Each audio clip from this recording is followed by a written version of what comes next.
il y a une philosophie, il peut y avoir une pensée de changement. Participation à la population, la vie active de la nation. Pourquoi? Parce que la nation ne peut pas être laissée à une classe donnée. Il fallait que chaque monde à niveau a participé à Tonga Mboka. Vous avez ignoré par où la démocratie, le blocage mise en place à gouvernement, ça a au moins 7 mois. Il y a un parti qui a tout la moussa, il y a un titre, même il y a un document de la vigilance citoyenne. Le peuple ne pas. Bakoya boko sabino ne lo boye songo loto pakala. Encore on voilà. Alors pas clair. Akuna matata mwezi atomte boma SNCC. Il y a ça akuna matata entreprise privée de comment ça la transport wala moye baba SNCC contre sumbo mezali. Alors ni masangu, premier économiste de la RDC, alors masangu et buta université. On a le premier ministre ya Mboka Congo. Pour que ton université privée. Pourquoi pas? Bon, ton université d'état de quoi? Mais université. Comment on gérer ça qui a aidé les agents à l'État? Mais il y a un mécanisme à l'université, il y a un pouvoir. Il peut répondre à l'alternative, je vous dis. Vous avez assurance. Mais c'est tout ça pourquoi? Parce que si on t'a parti Nyon, ça va fonctionner. Parce qu'il n'y a pas d'exploiter moi. Bisous de gérer la paix, donc on va gérer avec le peuple. Le peuple va participer. Et vous avez la participation autre de mon côté. Il y a un moment où le discours, même permanent, surtout dans le tournoi SP, chargé des questions politiques, organisationnelles et stratégiques. Ou bien les stratèges du parti. Blanchard Kabala Wakabala que sali. Mais bisous ce que tu regardes à Fachi Beto Pamad. Tous les temps là, il y a un Mboka. Bakonzi, bazon nani la yango ndenge sekeli. Pour nini? Pour que le peuple loco oyo ezali bien qu'on aille. Il y a un monde à raison. Il y a un et vous appelez le sauter à mes balettes. Moussou se goya bisous. Très bien. Moussou se goya. Pour pas considérer ça, il y a un monde à bisous alternative dans système actuel les alipes. Le président de la République, Félix Tshisekedi Tshilombo, est devenu président en exercice de la République démocratique du Congo depuis janvier 2019. 4 ans se sont déjà écoulés. Et la 5e année, et les échéances électorales, déjà à l'horizon décembre 2023, ils ont repoussé ça. Pour certaines personnes, il faut gagner. Pour certaines personnes, en tout cas, le bilan est absolument négatif. Le bilan est lourdement négatif. Mais pour d'autres, par contre, Félix Tshisekedi a mérité un second mandat. Félix Tshisekedi a Tikala Awana, Félix Tshisekedi béton, Félix Tshisekedi Nandolingete. Alors, Union populaire républicaine, parti où Azali pour soutenir action chef de l'État, où Azali pour soutenir vision chef de l'État, que non, c'est vrai, il faut qu'on Félix Tshisekedi a Tikala. C'est vrai, il faut qu'on encourager, c'est vrai, il faut qu'on ensimanaye, mais pourquoi est-ce que la population congolaise et c'est lié à Zala vraiment si il y a président de la République Félix Tshisekedi Bongo par occasion il y a échange de paix à jeunesse comité permanent organisé qui en même temps une conférence au Balobela qui 7 raisons principales pour lesquelles il faudrait justement pour accorder un second mandat à président de la République Félix Tshisekedi. Et si on prenait le temps de parler de ces 7 raisons, si on prenait le temps de décortiquer réellement par raison maman azali na salle maman azali na malouka kuna au mona marabe changer mais hier dans tout le oui effectivement faut topper sa président de la République mandat à sika bon ndeko Isaac Mbombo azali moko ya Union populaire républicaine azali sur la représenter tous a sur place na plateau avec lui Neto Meka kokota na mozindo en train de dans la profondeur il y a ma raison wana cette les osala que Union populaire a senga na bao ya union sur la population congolaise va accorder second mandat à président de la République Félix Antoine Tshisekedi. Vous allez belé partout vous avez un biso. Bonjour et bienvenue dans l'édition Oyo de AT Hebdo. Bonjour. Bonjour de vos Christian. Union populaire républicaine Babi biso na sima ya Félix Antoine Tshisekedi pour un second mandat. Vous assure là, cette option a été levée le 23 décembre dans Fatima. Il y a un point de presse, première sortie médiatique, il y a Union populaire républicaine, comité permanent où ils allaient organes.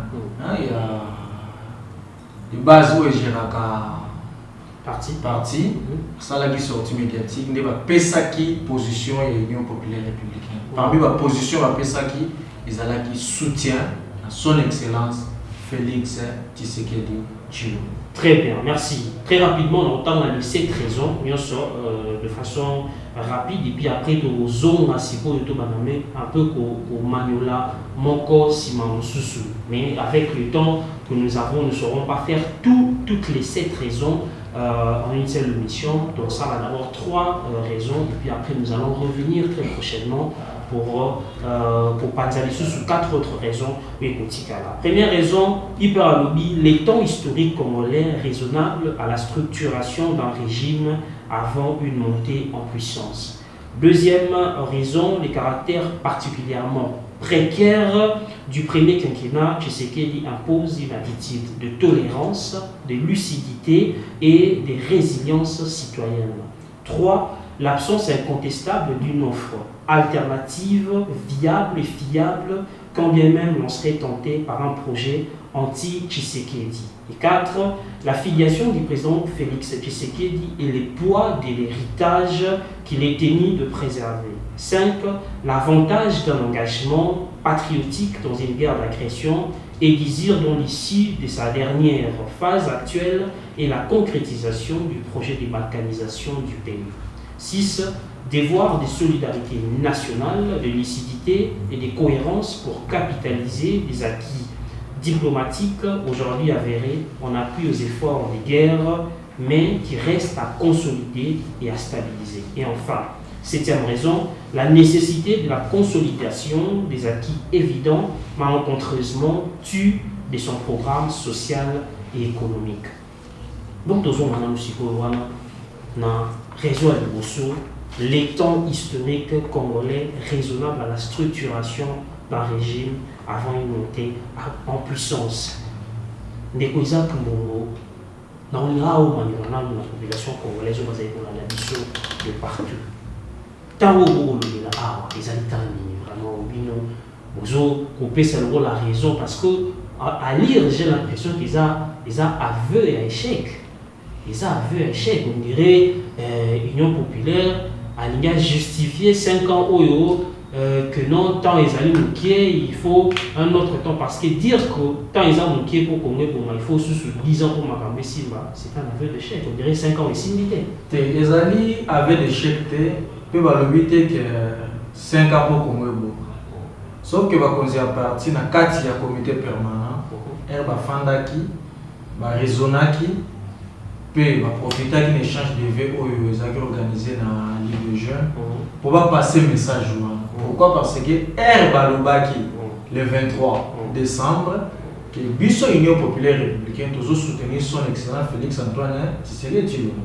Nous va lancer un message d'enrôlement de la population. On demande l'union sur hyper, pour s'enrôler. Pour un message lancé à la conscience. Il y a un monde de Balobaki.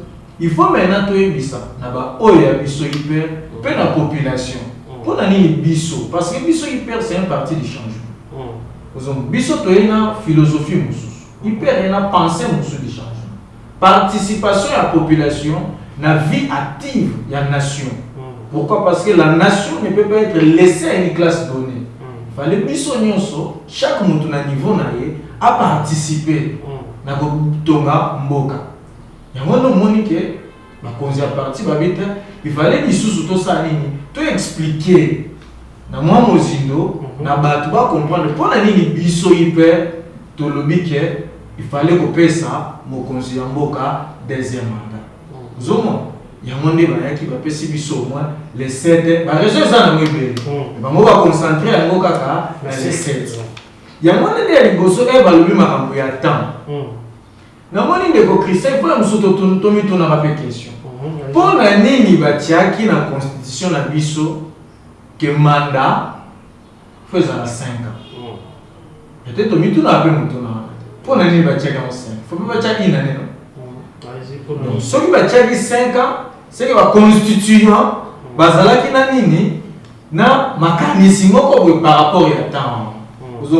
Maintenant, le premier point, l'état historique congolais raisonnable à la structuration d'un régime avant une montée en puissance. Il y a un niveau qui a exposé qui a un combo, il y a un comité permanent, ils ont qui moko ya cadre na biso abengam na combo ya citoyen Jean Bedel Iyoka. C'est un professeur que j'ai salué en passant, professeur docteur en sciences politiques. Voilà. Donc, Nathan Balobita a raison dans le sens au moins de Christian. Banda Mboka na biso, ils ont l'indépendance en 1960. Ce que vous constatez bien, succession est salement noté, calmement. T'as le départ à Kassavo na Mobutu. Donc Kassavo ba banda ki ba Belge ba Kei ba Tiki Mboka. Kassavo ba Zumboka. Donc il fallait un temps raisonnable à Kassavo à maîtriser parce qu'il y a une gestion qui aïe. Il faut temps à comprendre le système, à implanter un système de gestion en Mboka. Si elle a orienté place, il y a des souka, il y a Azui, ainsi de suite. Mais vous constatez que la bus est salée ma bonne. Ça vous voyez au Kende? Quand ça va vous voir en 60, déjà, Koko se bandaki. 64, pas 65 à 5 ans.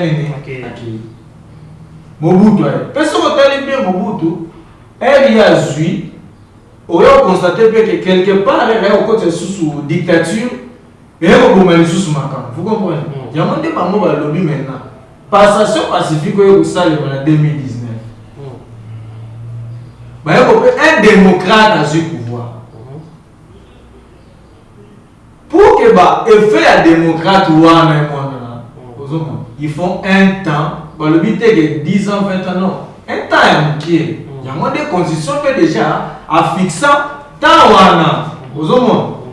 parce que alors, ceux qui ont un article, vous voyez pas l'article 70 de la Constitution de la Mission de le président de la République est élu au suffrage universel direct pour un mandat de 5 ans renouvelable une seule fois. Pourquoi Bachakia? Donc, pour dire que Natawana et qu'on permettre aux Yaye à s'imprégner la situation, à tirer la base solide pour que l'Europe qui s'abatte constitutionnel pour 10 à 5 ans mais 5 ans, c'est vrai, toujours il y a démocratie, il y a Mobutu, il y a Joseph Kabila, mais il y a plutôt au moins on voit Kabila le père. Parce que Kabila le père, il a eu beaucoup de temps pour que le peuple congolais a sentir moins changement dans la vie sociale, dans la structuration à Marambambo. Pourquoi c'est une réforme? Je ne suis pas là pour juger gestion, mais pourquoi c'est une réforme encore? Oui, nous avons Tikaki. Permettant qui relance le secteur moment la vie. Ce qui est vrai, et là où on soulevé de Isaac, il y a un peu ça fait moi trouble mini. Toujours quand ça moi français mini na ma. Il y a un peu monsieur Zanga, tout ça français, tout ça en français mon parti. Solo mais non mais na nazo koma. Français on a le là, ils a français. Oui, on nous le code français. Français on le là. Ils a français, il y a malobaté mais français il y a façon de voir les choses. C'est-à-dire que le peuple congolais il y a du concret. Ça veut dire que la réforme, surtout si il y a une classe politique. Mais la société a un concret. Mais pour Mbuka Mouma, même il a malabiso, et Sengaka, Bokati Matiti, Baloli Mabele, Boloni, Boboaki Mai, Boumemi Bollier. Mais je pense qu'il faut qu'il y ait des parallèlement quand on parle de. Mais oui, mais il faut qu'il y ait de manière parallèle. S'il vous plaît, pour Artobani Nanana Liboso, il y a tant. Mais dans Souka, il discours comité permanent Sotal, il a même mis des chiffres. Ils allaient à l'appui. Dans un exemple, à l'objet, salaire de base d'un enseignant. Aux hommes, 159 662 francs. Actuellement, ils ont combien? À Matina, 300 quelque chose. 367 023 francs. Oui. Mais ça passe pas bien. N'est-ce pas que le panier aménagé, il y a enseignant Oyo, na famille, ils en ont moins effet. Mais équilibre, ils en ont pas. Il y a toutes les questions. Parce que tant vous avez qui ça 60 quelque chose, voilà. Azo sont bali par 200, azo sont bali par 300, de l'eau comme ça 300, mais lui comme 700 000 francs. Tu peux remettre équilibre exacté.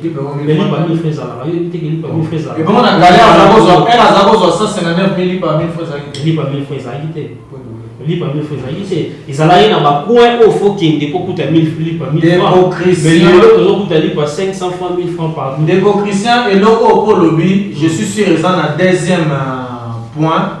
Autre avancé, mais eux les dossiers ça là qui tant. Il y a un monde qui perd à lobby boy. Comme son excellence Félix Tshisekedi Sali mandat à liboso ils ont si la qualité. Elle bataille va moniteur na 5 ans à Zwaki. Na makambo ya Sali. Na makaniso azanango. Donc topé ça est deuxième. Vous avez un épisode de l'obéi. Topé ça est deuxième. Pour na makambo azo sala. Makambo azo kanisa ko sala. Ce qui topé c'est deuxième. C'est qu'à côté kabiso quelque part. Très bien. Moi, le monde va lever à côté kabiso quelque part, ça c'est une bonne chose. Donc, pour Poussani, pour moi, deuxième point, on parle des caractères particulièrement précaires du premier quinquennat Tshisekedi impose une attitude de tolérance, de lucidité et de résilience citoyenne. Voilà. De Isaac. Moi, Yango wana. Point wana, ce que tu as dit, c'est que la sikoyo, manda na ye, bambulo ya zubokonzi. Mokonzi ya mboka, son excellence Félix Antoine Tshisekedi Tshilombo, a eu bokonzi na ye, parce que c'est le 24 janvier 2019. Ndeko Christian, boza sans ignorer partout oyo babetara tolo, yako loba démocratie. Ba blocage mise en place à gouvernement, ça a au moins 7 mois. Payer Ayaki, yomoko une situation majorité de parlementaires dans la FCC. Bon, on a une gestion de coup. Il y a le président de la République. Yomoko une formation au gouvernement, il y a un miroir, il y a sa nationale. Budget va dans ça les marques. Programme il y a gouvernement. Il y a un programme à chef d'État, il y a un programme. Vous comprenez. Mais ça a 7 mois pour le gouvernement pas me. Mais vous allez constater son excellence na période où on a salarié toujours pour agir pour booster le système sanitaire et avancer. C'était pas facile. Volonté politique. Volonté politique, on est salaki. Accepter, nous sommes quoi accepter. Nous sommes là pour l'intérêt à peuple. Vous avez tout le monde a été. Tout le 2026, j'ai une bonne mémoire. C'était le 10 mars 2020. Covid. Moi, je n'ai pas ça. Mars 2020. Covid, Kolobate qui a dit au Congo. Et Banda qui n'a pas arrêté. Banda qui libanda. Yomo po yebi ke biso majorité à biloko biso to sala la awa ko lia etc. Utarapi libanda. Okolobate que Chris Jones a dit ya mandat à son excellence. Félix Tshisekedi dit non. Ezali is oyo et c'est quoi qui monte planète. Et ça normal que biso peut tout ça nini tous entre guillemets victimes. Mais au-delà de tout, on constate que partout où on va tirer son à 4 milliards, mais biso toujours budget de ça nini les hommes. Budget ça pour mater, c'est vrai, mais d'abord on a des préférences toujours on a budget on a 4 milliards, ceux qui combien de milliards plutôt que les autres autres qui sont là budget à 16 milliards. On a budget à 4 milliards, nous avons peut-être pour le mandat qu'on a eu à 15 ans, doit foutre 500 francs, na pourquoi il m'a dit mon nom est comme 1000 francs, ma salaire est à 1500. Les autres na budget à 14 milliards, mais nous bimana 3500, on a 3500, on vous fout à 7000 milliards. Impact pesant. Les co-chrétiens, il y a un money va considérer sur la partie, va utiliser terme de résilience, la tolérance. Vous comprenez? Ceux qui peuvent, dans une situation difficile, il faut que soutiennent la théorie aux autres. On a 500, pourquoi justement nous avons la tolérance Alors que Netika, il y a Covid-19, et bien tu lui as montré. Et bien tu Est-ce que dans d'autres pays, il peut pas autant avec tolérance? Non, non, quand on parle de tolérance, non, quand on parle de tolérance, mais le sens que elle face sa réalité. Nous le poteau face à l'impossible ni tenu. Aux hommes, elle face à la réalité. Bon, pourquoi parce que ça n'est scolaire non. Il y a un moment que le peuple n'a pas de soucis. Va même tout sera la Chine pour biso beto la même que moi modèle il y a façon il y a des les chinois ça là au travers parti dans le communisme chinois vous voyez et bah comment une situation moko ya passe ba sala kini ba tellement ki ba monyo su commercial pour ba ça nini ba binisa mboka na bango na ya mondo moni ba konzia biso ya parti ba lobi photo za la peine résilience citoyenne vous avez pour la sens nini ya ba de to kani mukaba vous avez de travailler ma case pour que tu bimes la situation. Ils ont le sens. Bah, éviter la tolérance que au tic. Non, non. Il faut toujours, en tant que citoyen, il faut toujours, s'il y a quelque chose au monde les autres, il faut toujours dire au chef de l'État, même si on a un niveau hyper. Si on voit quelque chose, comité permanent, bah, réfléchir ça, font des propositions. Vous comprenez? Il y a un monde à sortir, pour que ait autant de documents. Beaucoup de ndenge ni bango bazomone na makambo ndenge ni hyper ezomone na makambo pona mboka oyo boka c'est dans ce sens. Très bien. Alors parmi les raisons où tu as la deuxième raison à part Covid, à part crise économique évoquée, deux on a évoqué le problème de guerre et conflit des clans au sein des régimes. Est-ce que il faut te justifier en OP comme étant mon quoi ya ba frein pour le premier quinquennat à Félix? Non, mais est-ce que les autres quinquennat sont les gens Félix Tshisekedi des échecs? Pour les échecs, je parle. N'a justifié, mais je soulève seulement quelques points négatifs parce que le bilan toujours des partis. Oui, très bien. Il y a la partie positive et négative. Il y a la partie malade ou négative. Dans 5 ans, son excellent Félix Tshisekedi, makambo ya malamu eza ebele. Makambo ya malamu eza ebele. Je ne parle pas en termes d'échec, mais plutôt je parle en termes yaba makomi oyo hyper akomi. Parce que pour banana ba raison ya liboso hyper abandi pour présenter biso et bandi ko talisa biso na nous ba frein. Tant que tu as cette chose dans frein, ou les abanana ba succès dans ba exploit, abanana na ba frein. Oh malade des arrières boy. Oh et le robot. Les économiques. On dirait ça déjà justification. Justification té. Abanine ko loba bongo pourquoi parce que ezana ba politicien moko. Oh ba bazana offre politique té. Bakomi ko utiliser yango comme arme. Yango nde bakonzi ya parti batali babite. To la musa yango no moni titre même yana so ya document on va bien de la vigilance citoyenne. Ba peuple ko keba. Bakoya ko sabino ne lo boye songolo to pakala. Peuple fa la muka. Bo la muka bo zalani ni keba. Yango no moni babandi déjà koloba. Que pour bango bakoya ko tele mwana mo bango moko baza ko tele makambo. Bitumba yango tozomona na est.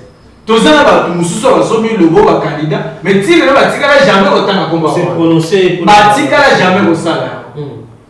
Ozomona pona ni. Moment où guerre na est. Batikala au sala mote. Siko bango bakoya ko bisa bisone. Tozomona mokonzi ya mboka azaba bunda ye moko. Kana mingi te mo mona bineli bibundeli payer. Faire descendre monter en puissance. Le loco n'a pas sur la libre information va attaquer position à il y a un 23 publié on a communiqué.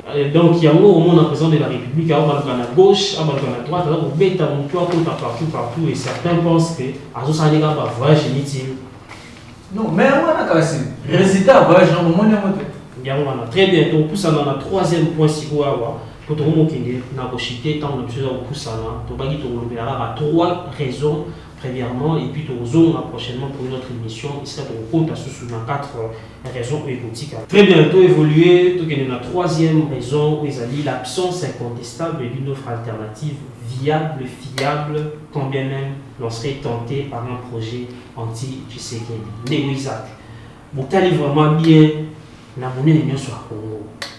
La population nyonso na ba politique nyonso yo baza hôtel mabalobila na kombo ya Congo hôtel pena malamu ata mutu moko te obile bomoni de viable fiable avec de diriger moko azate azate ndenge nini ba azate totali to moni ki azate ya mono mo biso jeté de voler na biso pa ya son excellence Félix azate ndenge nini côté kuna le Moïse Katumbi ye amoni na ba ndeko na nyonso na ba o nyonso ba sima na ba moni ki ye la za candidat idéal asali changement peut développer asali 12 ans na katanga gouvernorat, il faut gouvernorat ya national de Milan. Asali 12 ans na katanga mais bango ba bi ke bilan est positif. Il a positif muta Romain SNCC katanga. Hakuna matata tuna professeur nani oyo mutu na bango nani kombo kimi lisusu zila soko mena continue boya tuna ye alobaki ko nyani kwa alobaki clair hakuna matata Moïse Katumbi Boma SNCC et Boma SNCC SNCC etikala entreprise mo mais batika compagnie des aki pona transport ya minéraux ba train za la soute ya sala hakuna matata entreprise privée ndeko mo sala transport wala moye ba SNCC ko tsumbo mezali ekufa on ekufa ye siko mutabonga ko chef de l'état mais tant après avoir fatigué aux hommes tout le monde SNCC sans ezongi mwanda moi siko bolela avec le fait que moi mwanza tant moi le yaki na SNCC je me rappelle que l'on personnellement professeur Yomkamba utara kuna premier ministre siko mutabonga comme chef de l'état mais ça veut arrêter de comment tata pour yopé ambi non yinda za candidat idéal alors ni masangu premier économiste de RDC alors masangu et buta université mais on est université on est ça pour le peuple congolais université na ba norme mo international premier ministre ya mboka asa université privée terrain asa université. Si on a le premier ministre à Mboka Congo, ou que ton université privée. Pourquoi pas? Bon, ton université l'État de quoi? Mais université. Comment on gérer ça qui a aidé les amis bon l'État? Mais il y a un mécanisme à l'université, il y a tant de pouvoir. Des Christian, on a bateau tant de ba gérer Mboka ça, il y a un moni na titre, il y a comité permanent va le bien de la vigilance citoyenne. Bah il dit que ça n'a pas tu vas demander au luka ba point moko sombre ya mike pour ba komisa mo arme de bataille politique pour ba déstabiliser son excellence. Il y a mon ba vigilance. Personne de fiable, tout le monde a fait bande cognon sur bayi, on pas dire on a pour FCC, ba ko moki mango ko ba ceux qui son excellence a sali deuxième mandat et que asili avec biso de hyper besoin. C'est ça qui déjà le wana pourtant pas aussi sa mandat na ye ndena minute na mo mona so mo mususu a ko diriger mbo na ozana hyper pour hyper comme alternative politique na minute hyper comme alternative je vous dis vous en assurance c'est tout ça pourquoi parce que ce tali va parti nyonso ne va fonctionner ba genara avec côté mo c'est hyper na changement mo kasiko biso de gérer la paix donc gérer avec le peuple. Le peuple va participer. Et vous avez une participation autre de mon côté. Il y a un discours, même permanent sur la table, surtout dans le tournoi SP, chargé des questions politiques, organisationnelles et stratégiques. Ou bien les stratèges du parti. Blanchard Kabala, Wakabala, Sali, Beka. Elle a fait la tournée. Ou un discours dans l'eau. Bon, les sportifs, ils ont ça la couverture, non? Mais tu as un discours, le peuple est au caca. Nous saluons le secrétaire permanent chargé des questions. Tchaka va discours n'est pas peuple. Tchaka Kabala Kabala. Tchaka Moboyo. Bon alternative. Bon alternative. Après son exemple Félix c'est que tu le. Tu sais que la raison est belée. Et ça 7 raisons ils ont été retenus, pas les seules 7 raisons, mais ils ont été retenus dans l'Union populaire républicaine pour la Roumanie, pour la Talisa, Tinani, il faut que le président de la République. Mais pour ceux qui savent par rapport à Yaton, si on a une autre mission pour nous côté dans nos immeubles par raison sous ou éthiquement. Ndeko Isaac, j'ai dit d'abord un grand merci à bateau campagne populaire et républicaine parce que tout le monde a vu partout, d'abord autant dans Félix Tshisekedi, béton, mais boigner au sagesse il y a côté dans nos immeubles mais ma population congolaise pour comprendre certaines réalités et réalités. Babilo ya boye c'est meli que kaka union populaire mais bateau nyonso yo bazomona ke biso to na sima Félix Tshisekedi pourquoi bazo kokapi kolanda nzela wana te pour faire comprendre la population congolaise pourquoi est-ce qu'il faut que la sima Félix Tshisekedi. Il y a un de la vie. Chez nous ce n'est pas du populisme. L'intelligence au service de la nation. Tarbanga Fachi Beto. Soko tunier et là on peut faire il y a un Fachi Beto mais biso soko to ga Fachi Beto pamba. Tozotala yango pe mboka bakonzi bazonanyola yango ndenge sekeli mpona nini pour que bapesa peuple loko oyo ezali bien mpona ye yango tozomona baraison yango eroza mpe ya liboso te ya mibale te mosusu ekoya ya lisusu mosusu ekoya mpo bakonzi na biso yango nde elongo na ye biso kaka clair alternative na système actuel ezali mpe po biso tozotala na manete ya bwania bakonzi ya parti bazalaka yango au moment bango si ata ba 0 et bazoka ba nyonso apprendre pour réfléchir pour le Congo. Faut pas raisonner pour le Congo. Kanate mususu. Merci beaucoup Ndeko Isaac comme il peut na suka ya ngona biso merci na bino pour la biso de partout kaka ndenge tolobaka aimer abonner s'abonner dans la chaîne biso YouTube Espoir TV surtout cliquez na bouton de notification pour qu'à chaque fois que nous mettons de nouvelles vidéos, on allons très vite informer. Des exemples de combien souka, mais les vidéos nous allons très prochainement pour développer ma raison éthicali 4e, 5e, 6e, la dernière raison, les amis 7e raison pourquoi est-ce qu'il faut couper ça.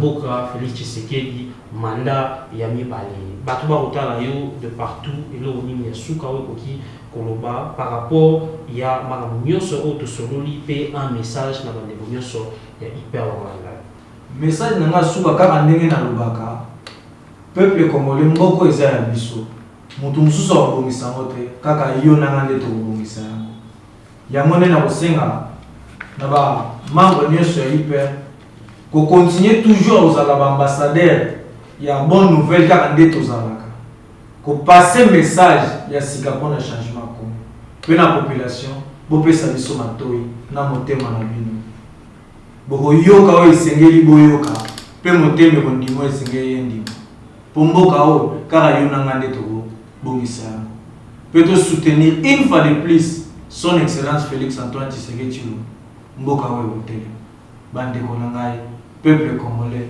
victoire eza ya biso. Merci beaucoup Ndeko Isaac, merci surtout pour la disponibilité aux Aranaunions. À chaque fois que tu es pour te mettre les solos à Congo, on sera toujours disponible pour répondre à l'invitation. Merci pour la bino pour la division de partout dans le monde. Merci pour la confiance, fidélité. Chaque fois, on réitérera na Espoir TV pour l'émission de bino. Avec le même plaisir. Merci na Aristide Ntsamba Lawazaki na réalisation. Bongo, Kimia et Zara, pas une pour la télévision.